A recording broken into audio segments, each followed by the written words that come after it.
Je m'appelle Denis Mukwege. Je viens d'un pays le plus riche de la planète. Pourtant, le peuple de mon pays est parmi les plus pauvres du monde. La réalité troublante est que l'abondance de nos ressources naturelles, or, coltan, cobalt et d'autres minéraux stratégiques, alimente la guerre, source de la violence extrême et de la pauvreté abjecte en République démocratique du Congo. Nous aimons tous les belles voitures, les bijoux, les gadgets.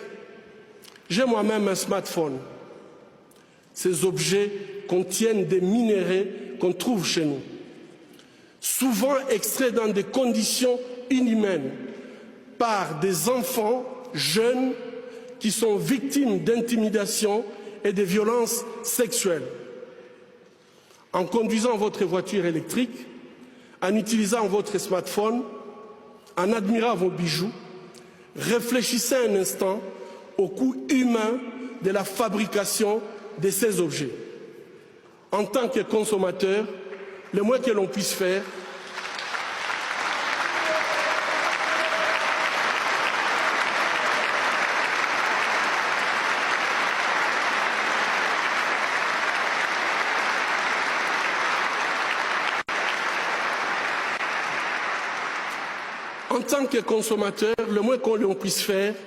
est d'insister que ces produits soient fabriqués dans le respect de la dignité humaine. Fermer les yeux devant les drames, c'est être complice. Ce ne sont pas seulement les auteurs de violences qui sont responsables de leurs crimes, mais aussi ceux qui choisissent de détourner les regards. Mon pays est systématiquement pillé avec la complicité des gens qui prétendent être nos dirigeants. Pillés pour leur pouvoir, pillés pour leurs richesses et leur gloire, pillés aux dépens des millions d'hommes, de femmes et d'enfants innocents, abandonnés dans une misère externe, tandis que les bénéfices de nos minéraux finissent sur les comptes opaques d'une oligarchie prédatrice.